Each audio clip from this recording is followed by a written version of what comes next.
बिस्मिल्लाहिर्रहमानिर्रहीम। आज हम स्टार्ट कर रहे हैं इन्वायरमेंटल साइंस के लेसन्स, जिसमें हम इन्वायरमेंटल साइंस का जो कोर्स है according to PMS and CSS वो हम कवर करेंगे। और हमारी कोशिश होगी कि जो इन्वायरमेंटल साइंस है इसके अंदर जो टॉपिक्स आते हैं उसके जो कोर्स है उसके जो टॉपिक्स हैं जितने आसान तरीके से आपको उसका जो कॉन्सेप्ट्स है वो क्लियर करवाए जा सकते हों हम करेंगे। हम उसको बेसिक्स आपको दिखाएंगे, बेसिक लेवल पे आप उसको लेके जाएंगे और हमारी ये कोशिश होगी कि हम आपको उसके कंसेप्ट कन्वे कर सकें और उसके बाद आप ताकि उससे खुद लिख सकें। और हम जो आपको बताएंगे, आप जो बेसिक तरीका है, जो इम्पोर्टेंट तरीका है, बहुत यूज़फुल भी है और आपके लिए बहुत आसान भी होगा कि एक टॉपिक को आप देखें यहाँ से, उसके बाद उस टॉपिक को खुद लिखने की कोशिश करें, खुद लिख के एक पैराग्राफ या दो पैराग्राफ, और उसके बाद आप किसी बुक को कंसर्न करें। तो इस तरीके से क्या होगा, आपका टॉपिक लिखा भी जाएगा, लिखने के बाद आपकी एवेल्युएशन भी हो जाएगी उस बुक से। इस तरीके से आपकी राइटिंग स्किल्स भी इम्प्रूव होंगी और साथ साथ आपके कंसेप्ट्स भी क्लियर होंगे। आइए देखते हैं हमारा पहला टॉपिक। तो पहला टॉपिक है हमारा इन्वायरमेंट एंड सस्टेनेबल डेवलपमेंट, कि इन्वायरमेंट क्या है और सस्टेनेबल डेवलपमेंट क्या है। सबसे पहले देखते हैं कि हमारे पास एनवायरनमेंट क्या चीज होती है। Environment, everything that surrounds us, हर वो चीज जिसने हमारा घेराव किया होता है। Everything means each and everything, gases, liquids, solids and everything. For example देखें, माउंटेन्स हैं, हमें सराउंड कर रही हैं। We are breathing in the air, हम हवा में सांस ले रहे हैं। Air, this is atmosphere. I am standing on the land, मैं ज़मीन के ऊपर खड़ा हूँ, दिस इज एन एटमॉस्फेयर। उसके बाद देखें कि हमारे इर्द गिर्द में पौधे होते हैं, हमारे इर्द गिर्द में पानी है, उसके बाद रिवर्स हैं, सीज हैं, ओशियंस हैं, माउंटेन्स हैं। ये जितनी भी चीज़ें हैं जो हमारे इर्द गिर्द हैं, जो हमारे सराउंडिंग्स में हैं, इसको हम इन्वायरमेंट कहते हैं। और इन्वायरमेंट जो है उसका इंसान की क्वालिटी पे बहुत ज़्यादा, इंसान की सेहत पे बहुत ज़्यादा असरात होते हैं। इसके लिए जो कुछ कंसेप्ट ये भी थे कि जो प्रिमिटिव टाइम्स थे, जो ओल्ड टाइम थे, उसमें कहा जाता था कि जो इन्वायरमेंट है वो इंसान के करेक्टरिस्टिक्स पर, जो इंसान का करेक्टर है उस पर डोमिनेंट है, जिसको इन्वायरमेंटलिज्म का नाम दिया गया था। अब यही चीज़ है कि जो हमारे इर्द गिर्द है, जो एवरीथिंग हमारे सराउंड कर रही है, उसे हम इन्वायरमेंट कहते हैं। अब इन्वायरमेंट क्या है, देखिए इन्वायरमेंट को तीन तरीके से डिफाइन कर सकते हैं कि जो फिजिकल के साइंटिस्ट हैं, फिजिस्ट हैं, वो इन्वायरमेंट को क्या कहते हैं, एटमॉस्फेयर, जिसमें हम सांस लेते हैं, हमारी एटमॉस्फेयर। उसके बाद हाइड्रोस्फीयर एंड लिथोस्फीयर। ये सारी चीजें अगर फिजिस्ट जो हैं उनका कंसर्न हो रिगार्डिंग एनवायरनमेंट, तो उनके मुताबिक जो एटमॉस्फेयर है वो क्या होगा, एटमॉस्फेयर होगा, हाइड्रोस्फीयर होगा, लिथोस्फीयर होगा। इसी तरह जो सोशलिस्ट हैं उनके अकॉर्डिंग जो एनवायरनमेंट है उससे क्या मुराद होगी, हमारी इकोनॉमी होगी, इकोनॉमिक वैल्यूज होंगी, उसके बाद हमारा कल्चर होगा, ट्रेडिशंस, ये सारी हमारी क्या होगी, एनवायरनमेंट होगी। उसके बाद सोशल वैल्यूज होगी।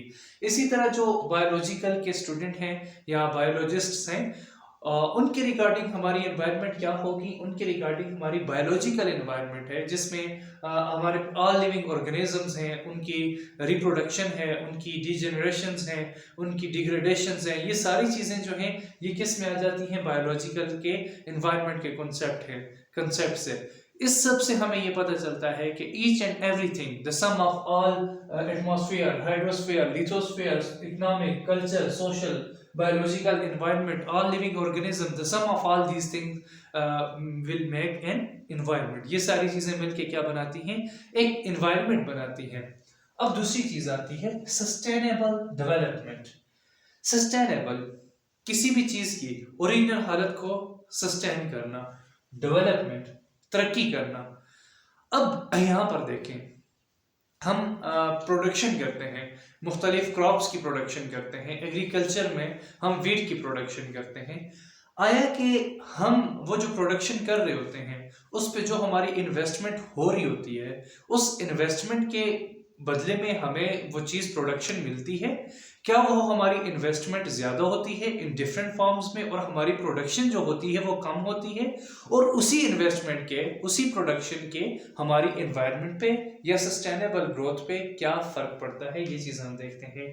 फॉर एग्जांपल देखें, अभी जो करंट सिचुएशन चल रही है, हम जो प्रोडक्शन कर रहे हैं उसका जो हमारी एनवायरनमेंट है उस पर बहुत ही बुरा असर पड़ रहा है। मतलब कि हम प्रोडक्शन कर रहे हैं लेकिन इंसान की जो ज़रूरियात हैं, जो इंसान की नीड्स हैं फ्रॉम द एनवायरनमेंट, उनको मेंटेन नहीं कर सकते।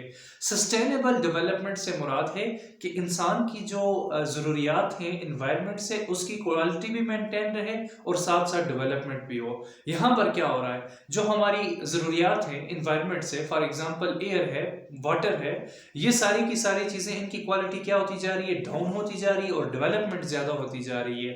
तो सस्टेनेबल डेवलपमेंट से मुराद ये है कि ये डेवलपमेंट भी साथ साथ हो और साथ साथ जो हमारी जो क्वालिटी ऑफ एनवायरनमेंट है, जो एयर है, जो वाटर है, जो लैंड है, ये भी मेंटेन रहे और साथ साथ डेवलपमेंट भी हो। This is sustainable development. अब देखें, हम प्रोडक्शन के लिए क्या करते हैं, वीट लगाते हैं, हम बीज बोते हैं, उसके बाद हम क्या करते हैं कि हम वहाँ पे फर्टिलाइजर्स उस पर इंस्टॉल करते हैं। अब होता क्या है, वो जो फर्टिलाइजर्स हैं उसमें ज़्यादातर नाइट्रोजन की मिकदार ज़्यादा होती है, वो या तो लैंड रेन का सबब बनते हैं या फिर वहाँ से बारिश के ज़रिए जो नाइट्रोजन होता है वो जाके नदी नालों से शामिल होकर पानी में चले जाते हैं। इससे क्या होता है, देखें, हमारी प्रोडक्शन कम होती है, इससे हमारी जो एनवायरनमेंट है उसको ज़्यादा नुकसान होता है, हमारी लैंड को नुकसान होता है, हमारी जो वाटर्स हैं उसको नुकसान होता है, जो हमारे वाटर रिजर्वायर हैं और इनलैंड वाटर होता है उसके अंदर ये नाइट्रोजन मिक्स होती है और ये जो वाटर होता है ये पानी फिर इंसान के लिए यूज़ के लिए मुज़र होता है। तो इस तरीके से जो हमारी डेवलपमेंट है वो सस्टेनेबल डेवलपमेंट नहीं है। अब आते हैं सस्टेनेबल डेवलपमेंट के लिए कि इसकी जो टर्म है ये कैसे और कहाँ से स्टार्ट हुई। तो होता कुछ यूँ है कि 1983 में जो यूनाइटेड नेशन के सेक्रेटरी थे उन्होंने क्या किया, उन्होंने डॉक्टर ग्रो हार्लेन ब्रुंडटलैंड को इनवाइट किया। ये कौन थे, ये मेडिकल डॉक्टर थे और ये former prime minister of Norway थे। इनको उन्होंने इनवाइट किया ताकि जो एनवायरनमेंट और डेवलपमेंट पर कोई कमीशन बनाया जा सके, इस पर कोई थ्योरी पेश की जा सके, कोई इस पे डेवलपमेंट की जा सके। तो इन्होंने एक कमीशन बनाया जिसको ब्रुंडटलैंड कमीशन कहा जाता है और उस कमीशन ने अपनी रिपोर्ट जो है वो 1987 में शाया की। और उस रिपोर्ट में क्या कहा जाता है, और वहाँ पे एनवायरमेंटल ये सस्टेनेबल डेवलपमेंट का कंसेप्ट जो है ये इस थ्योरी से डेवलप हुआ। और उस कौन सी थ्योरी थी, आवर कॉमन फ्यूचर। और इसमें क्या कहा गया, sustainable development is the form of development that meets the needs of present generation without compromising the ability of future generation। कहते हैं सस्टेनेबल डेवलपमेंट से मुराद है ऐसी डेवलपमेंट है जो करंटली, मतलब जो आज की जनरेशन की नीड्स को पूरा करे without affecting the ability of future generations. मतलब कि जो करंटली जनरेशन की जरूरियात को तो पूरा करे लेकिन जो प्रोसीजर है जिससे करंट जनरेशन की जरूरियात पूरी हो रही हैं उसका जो है फ्यूचर जनरेशन पे अफेक्ट ना हो, इस चीज को कहते हैं सस्टेनेबल डेवलपमेंट। अब एक और एग्जांपल देखें, यहाँ पे देखें, अब आजकल के दौर में लग्जरियस कार्स, जो वे ऑफ ट्रांसपोर्टेशन है वो बहुत इंपॉर्टेंट है, वो नीड है, हर इंसान की नीड है। वो करंट जनरेशन है इसकी नीड्स को सेटिस्फाई कर रहा है, हमें ट्रांसपोर्ट दे रहा है, हम यहाँ से वहाँ जा रहे हैं, वी आर ट्रांसपोर्ट, मुख्तलिफ किस्म की ट्रांसपोर्ट्स हम यूज़ कर रहे हैं। अब यहाँ पे क्या है, हमें आज के दौर में हमारी नीड्स तो पूरी हो रही है, क्या इसका जो फ्यूचर जनरेशन है उसकी एबिलिटीज पे हम कंप्रोमाइज कर रहे हैं, उसकी कास्ट पे कंप्रोमाइज कर रहे हैं? यस, डेफिनेटली कर रहे हैं, क्योंकि जो फॉसिल फ्यूल्स बर्न हो रहे हैं हमारी ट्रांसपोर्टेशन के इंजन्स में, उनमें से जो जहरीली गैसेस हैं वो जाके मिक्स होते हैं किसमें, एटमॉस्फेयर में, जो हमारी जो एयर मौजूद है उसके साथ मिक्स होकर एयर पोल्यूशन का सबब बनते हैं, जो कि आने वाली जनरेशन के लिए इंतहाई मुज़र सेहत हैं। इसका मतलब ये है जो करंटली हमारी डेवलपमेंट हो रही है वो करंटली हमारी नीड्स को तो पूरा कर रही है लेकिन it is compromising on the future, on the ability of future generations. कि ये जो हम अभी कर रहे हैं ये फ्यूचर जनरेशन की एबिलिटी पे हम कंप्रोमाइज कर रहे हैं। तो सस्टेनेबल डेवलपमेंट से मुराद एक बैलेंस है, balance between the development and the sustainability of the environment, कि हमारी एक बैलेंसमेंट है कि हम साथ साथ डेवलपमेंट भी करें और साथ साथ इन्वायरमेंट को हम मेंटेन भी करें, सस्टेन करें।